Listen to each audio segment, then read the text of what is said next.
Fala galerinha, beleza? Como é que vocês estão? Espero que bem. Bom, hoje nós vamos dar continuidade às nossas videoaulas com a correção dos capítulos 4 e 5. Capítulo 4, que fala sobre a influência de Platão e Aristóteles na filosofia ocidental, e o capítulo 5, que fala sobre ética e moral, ok? Bom, dando prosseguimento a essa questão, vamos abrir o livro na página 17, onde os exercícios do capítulo 4 se iniciam. Eu vou fazer a leitura das questões na telinha de vocês. Tem uma explicação sobre cada questão, ao qual eu vou ler também, e depois eu vou comentar sobre essa questão, tá bom? Vamos lá. Número 1. Para Platão, o que havia de verdadeiro em Parmênides era que o objeto de conhecimento é um objeto de razão e não de sensação. E era preciso estabelecer uma relação entre objeto racional e objeto sensível ou material, que privilegiasse o primeiro em detrimento do segundo. Lenta, mas irresistivelmente, a doutrina das ideias formava-se em sua mente. O texto faz referência à relação entre razão e sensação, um aspecto essencial da doutrina das ideias de Platão. De acordo com o texto, como Platão se situa diante desta relação? Bom, a questão correta é a questão de letra D, afirmando que a razão é capaz de gerar conhecimento, mas a sensação não. Temos que lembrar da ideia, da teoria das ideias. De acordo com Platão, a razão é o modo pelo qual se pode acessar o mundo das ideias, que é considerado por ele canal para o conhecimento verdadeiro. Em sua filosofia, a matéria e as sensações são frágeis e tendem ao engano. Relembrando, gente, o que nós falamos na videoaula referente ao capítulo 4, a parte 1. Platão, na sua teoria das ideias, acredita que existem dois mundos. O mundo sensível material, que é este ao qual o nosso corpo vive, onde as sensações são falhas, onde a matéria ela é frágil, ela é falha. Tá? E existe um outro mundo, que é o mundo das ideias, o mundo inteligível, onde a verdade está inserida, o conhecimento verdadeiro está. Tá? E a gente só chega lá através da razão, através da filosofia. Ok? Bom, número 2. No contexto da filosofia clássica, Platão e Aristóteles possuem um lugar de destaque. Suas concepções que se opõem, mas não se excluem, são amplamente estudadas e debatidas devido à influência que exerceram e ainda exercem sobre o pensamento ocidental. Todavia, é necessário salientar que o produto dos seus pensamentos se insere em uma longa tradição filosófica que remonta a Parmênides e Heráclito, que influenciou direta ou indiretamente, entre outros, os racionalistas, empiristas, Kant e Hegel. Observando o cerne da filosofia de Platão, assinale nas opções a seguir aquela que se identifica corretamente com suas concepções. A letra correta seria a letra D. Para Platão, a realidade material e o conhecimento sensível são ilusórios. Acabamos de falar sobre isso. Vamos fazer a leitura. Platão distingue conhecimento sensível e conhecimento inteligível. Desse modo, questiona a percepção comum em sua época de que o ser humano passa a conhecer a realidade por meio dos seus sentidos. Platão atribui certa instabilidade nas coisas que se apreende com base na sensibilidade, aproximando-se das concepções de Aristóteles. Ambos entendem que tudo aquilo que se apreende por meio dos sentidos são frutos da mentira e da falsidade. Por esse motivo, é necessário que os indivíduos deixem o mundo sensível e alcancem o mundo inteligível, em que o real conhecimento dos seres se encontra.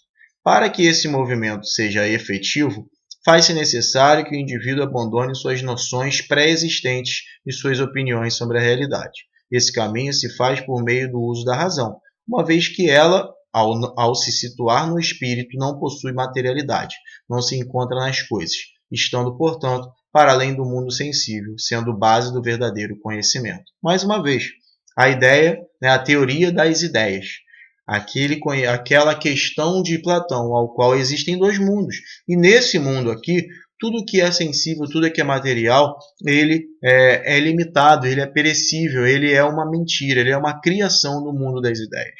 Tá? Então, Não podemos confiar nessas questões, porque isso tudo que nós vivemos aqui é uma ilusão. A verdade, ela só está aqui, na nossa razão, no mundo das ideias. Esse é o ponto principal da teoria aí que é trazida por Platão, ok? Número 3, vou pular de página aqui.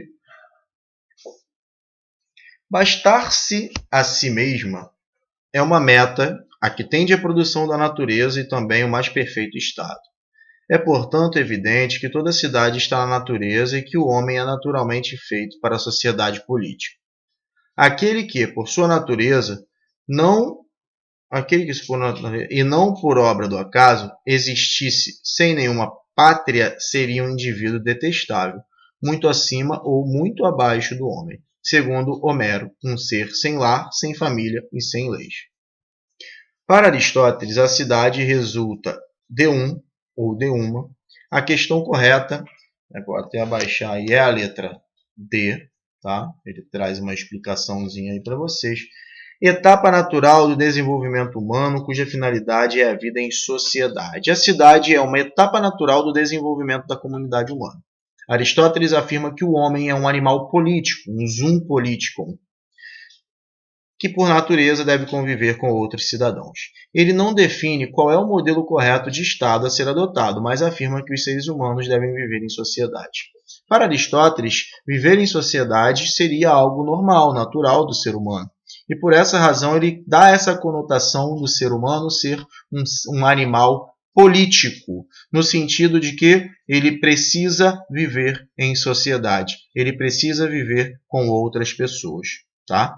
Nesse sentido, como a resposta traz, ele não determina qual é o melhor tipo de Estado que pode existir. Se uma democracia, se uma oligarquia, se uma aristocracia.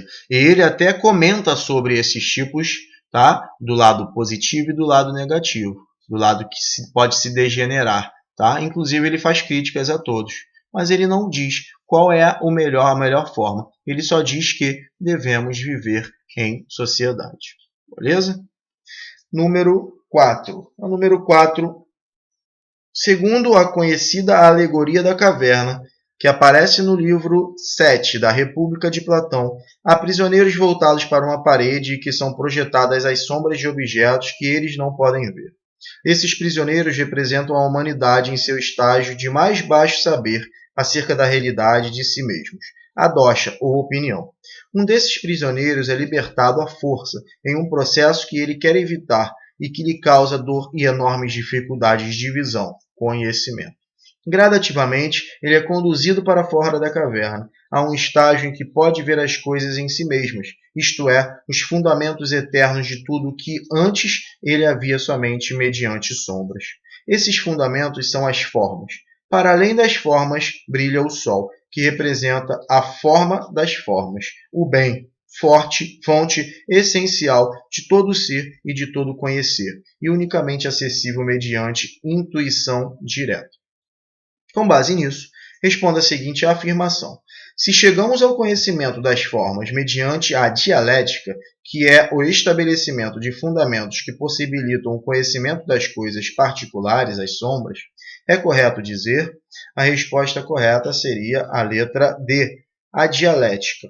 A dialética, que não é o último estágio do ser e do conhecer, permite chegar mediante um processo difícil que exige esforço às coisas em si mesmas, às formas. O livro traz: a dialética é o processo que permite à humanidade conhecer as verdades e que se realiza através de um processo doloroso, demorado e difícil. A saída do ser humano da caverna representa bem esse processo, que não deve ser representado somente pela saída da caverna, mas por todo o processo que se inicia com a quebra das correntes e por chegar à contemplação da verdade. Relembrando, deixa eu ver se tem mais alguma questão. Não. Relembrando, para Platão, né, nesta metáfora que ele faz, nesse texto metafórico que ele faz da alegoria da caverna, o ser humano, que ali vivia acorrentado pelas amarras da ignorância, tá? Ele, com o passar do tempo, vai aprendendo que aquilo é o certo. Ele vive à sombra, ou seja, sem conhecimento. Com o passar do tempo, ele consegue sair destas correntes, romper as amarras e buscar o sol. Ele sai da caverna com o passar do tempo, com medo, com muita dificuldade, porque toda novidade traz medo, né? Toda novidade que não está dentro daquilo que nos é habitual nos traz medo. Mas ele chega ao conhecimento verdadeiro, ele chega à luz. E finalmente, então, ele consegue enxergar que há algo muito mais além do que aquela caverna ao qual ele estava introduzido. Ou seja, há conhecimentos, né, muito maiores do que aqueles que ele aprendeu anteriormente. Sendo assim, a dialética, ou seja, esta forma ao qual o aprendizado ocorre a partir das experimentações e a partir dos diálogos, ok? É a melhor forma de se chegar a este conhecimento, através da razão e através da filosofia. Perfeito? Número 5, para a gente fechar este capítulo e passar para o capítulo 5. A teoria das causas de Aristóteles influenciou a pesquisa científica e filosófica posterior, tendo como exemplo a teoria de São Tomás de Aquino, que deslocou conceitos do filósofo de Estagira para pensar o cristianismo. A partir da teoria das 4 causas e de ato e potência de Aristóteles, explica o processo em constituição e movimentação do ser presente na imagem a seguir. Qual é a causa material da imagem a seguir? Letra A, a causa material é a madeira. Letra B, qual é a causa formal? A causa formal, um ser com um caule, galhos, folhas, frutas, etc. Qual é a causa eficiente? Letra C, causa eficiente é a semente, que está lá embaixo. Qual é a causa final? Letra D, a causa final é dar frutos, fazer sombra. Né? Essa é dentro daquela teoria das 4 causas de Aristóteles. Causa material, de qual matéria ela é feita. Causa formal, qual é o formato dela, qual é a forma dela. Causa eficiente, o que a faz se tornar, né, outra coisa. E causa final, qual é o objetivo disso. Por fim, letra E, em ato. Ela é uma árvore, ou seja, ela se tornou uma árvore. Em potência, o que ela potencialmente pode vir a ser? Frutas, mesa, porta, cadeira, lenha e etc. Lembra que nós falamos sobre isso? Toda substância para Aristóteles ela é um ato em potência.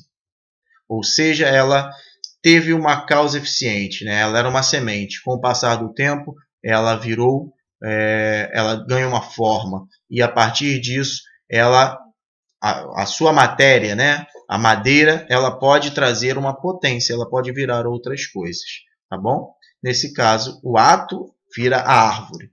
E a partir disso, a potência, frutas, mesa, porta, enfim, qualquer outra coisa que ela possa vir a ser. Beleza, galera? Vamos para o capítulo 5. Mudando de página, vou tirar aí também. Indo para o capítulo 5, para a gente fechar com as 5 questõezinhas que ainda tem. Número 1. Enem. A quem não basta pouco, nada basta. Epicuro. Remanescente do período helenístico, a máxima apresentada valoriza a seguinte virtude. A questão correta seria a letra E. Prudência, caracterizada pelo correto uso da razão. O trecho é extraído de uma obra de Epicuro, filósofo que afirma que o prazer é uma possibilidade de caminho para a felicidade, mas um prazer racional, que possibilita chegar ao estado de imperturbabilidade da alma. Falei disso na videoaula referente a este capítulo. A ataraxia. Esse estado poderia ser considerado um sinônimo da prudência. Desse modo, a opção correta é a alternativa E. Então, para Epicuro, nós devemos chegar a essa imperturbabilidade da alma, esta ataraxia, e ela só pode ser conseguida através de um caminho, lembra? Não temer a morte, não temer os deuses, poder evitar, moderar, né, ou até cancelar algumas questões não necessárias, às vezes necessárias, mas não naturais, enfim. E, por fim, poder buscar o prazer necessário, o prazer verdadeiro. Tudo isso dentro de um estado de prudência. Okay? Número 2. Uma criança com deficiência mental deve ser mantida em casa ou mandada a uma instituição. Um parente mais velho que costuma causar problemas deve ser cuidado ou podemos pedir que vá embora? Um casamento infeliz deve ser prolongado pelo bem das crianças?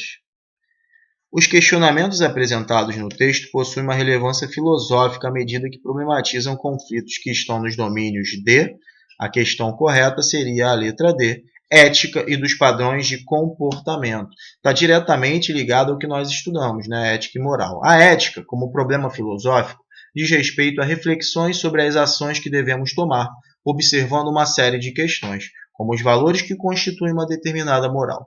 Dos problemas presentes no trecho, destacado, somente a alternativa D responde à questão. A ética, né? Como assim? Por exemplo, ele traz uma pergunta: nós devemos mandar uma criança com deficiência mental para uma instituição ou mantê-la em casa? Essa escolha é uma escolha pessoal, é uma escolha ética do ser humano que vai ser tomada a partir da sua própria ética, assim como todas as outras questões. Por isso, a questão D seria a mais correta. Ok? Número 3. Outra questão do Enem. São várias questões do Enem aí, né? 4 questões do Enem nessa correção. Alguns dos desejos são naturais e necessários. Outros, naturais e não necessários. Outros, nem naturais nem necessários, mas nascidos de vã opinião. Os desejos que não nos trazem dor, se não satisfeitos, não são necessários, mas o seu impulso pode ser facilmente desfeito, quando é difícil obter sua satisfação ou parecem geradores de dano. No fragmento da obra filosófica de Epicuro, o ser humano tem como fim, a questão correta seria aí a questão de letra A, alcançar o prazer moderado e a felicidade. Relembramos, tá? Epicuro buscava a ausência de dor. Para Epicuro, os desejos e os prazeres são maneiras que os indivíduos possuem para alcançar a felicidade. Em sua concepção, a existência humana estaria ligada à valorização do que é natural e necessário, ou seja, os prazeres devem advir de situações que realmente tenham significado para a sua vida. Note que isso não significa ter uma visão resignada e pessimista da vida, como afirma a alternativa C. Na doutrina epicurista, também se pode inferir que muitas das obrigações sociais podem se tornar fruto de infelicidade. Por esse motivo, ele recomenda refletir-se sobre os prazeres nascidos de vã opinião. Logo, Epicuro prega que a razão da existência humana está na busca pelo prazer das pequenas coisas de maneira moderada. Ser moderado nas questões para não se ter dor quando não se tiver. Ok? Passamos aí para a questão 4, penúltima questão, também do Enem. Tem uma pequena charge aí da Mafalda, grande Mafalda, do chargista Quino, argentino. Tome, pensei em ficar com o troco da padaria para comprar bala, mas não consegui. E tudo por causa do maldito inquilino que começou a dizer que isso é muito feio, que não se faz e sei lá o quê. Inquilino? Que inquilino? Esse que a gente tem aqui dentro. Então ela faz essa questão, essa figura, né, que é a Mafalda, traz essa questão. A figura do inquilino ao qual a personagem da tiria se refere é o ou a, no caso seria a questão de letra C, consciência da obrigação moral. Nós estamos falando de moral neste capítulo, né? No texto da figura, a ética é resultado de uma relação do indivíduo consigo, que no trato das questões cotidianas toma uma decisão de não aceitar condutas que considera injustas. O interessante da questão é que essa decisão individual tem resultados políticos, na medida em que se contradiz condutas tradicionalmente comuns da sociedade. Dentro da nossa sociedade, seria imoral você não devolver um dinheiro que não é seu. Porém, a gente sabe que em diversos momentos esta questão não ocorre. Então, essa obrigação moral ao qual nós estamos lidando cotidianamente é um resultado muito forte de tudo isso que está incrustado na nossa sociedade. Eu devolvo ou não devolvo o dinheiro? Se eu ver um dinheiro no chão, eu pego para mim ou não pego para mim? Se eu estiver vendo, né, quem é a pessoa que deixou aquele dinheiro cair. Tem gente que vai falar, não, tem que devolver, que isso é uma obrigação moral. Tem gente que vai falar, mas eu estou precisando. então eu não vou pegar. Ou seja, vai estar agindo sem moral. Isso faz parte da ética de cada um, ok? Bom, a gente fecha aqui com a número 5. O valor da fidelidade é fortemente constituidor da moral e ética das diversas sociedades, incluindo a brasileira. Pensando no contexto social e na leitura do texto anterior, explique citando exemplos o que poderíamos compreender por fidelidade nos planos da moral e da ética. Espera-se que o estudante possa enumerar no tópico sobre moral características que aprende com a família, com a comunidade, com seus amigos sobre a ideia de fidelidade. Ou seja, tudo aquilo que a gente aprende, né, desde pequeno, de que nós devemos ser fiéis aos nossos amigos, ser fiéis às nossas familiares, às pessoas que amamos, às pessoas que queremos. Tá? E na letra B, no tópico sobre ética, é esperado que ele coloque alguma situação em que reflete sobre um princípio ensinado a ele desde sempre. Reflexão essa que pode questionar ou confirmar o princípio da ação ensinado a ele. Ou seja, um exemplo que eu vou dar até aqui. Vamos pensar que você tem um amigo, um grande amigo, seu melhor amigo ou sua melhor amiga. E ela ou ele chega e te fala: camarada, acabei de matar uma pessoa. Mas ela está se escondendo, porque ela não vai se entregar. Essa questão é uma questão ética. Você está lidando com a fidelidade. Você entrega ou não entrega esta pessoa que te pediu segredo. Essa pessoa ao qual você carrega uma fidelidade que será presa se você entregá-la. Essa é uma questão ética que pode ser colocada, ok? Galera, espero que vocês tenham compreendido as atividades, os exercícios, espero que tenham feito, corrigido e que a partir disso possam compreender melhor ainda toda esta questão que foi estudada tanto no capítulo 4 da influência de Platão e Aristóteles, quanto no capítulo 5 sobre ética e moral. Tudo de bom para vocês, até a próxima. Espero que vocês estejam conseguindo acompanhar, estudar. O Enem vai chegar daqui a pouco. Teve um atraso aí nessa questão também, eles vão passar por um tempo a mais, mas mesmo assim não deixem de estudar, não deixem de prestar atenção. As videoaulas são super importantes, tanto as daqui quanto outras que vocês podem procurar além das daqui, ok? Tchau, tchau, tudo de bom mais uma vez. Beijos, abraços a todos e todas. Fui.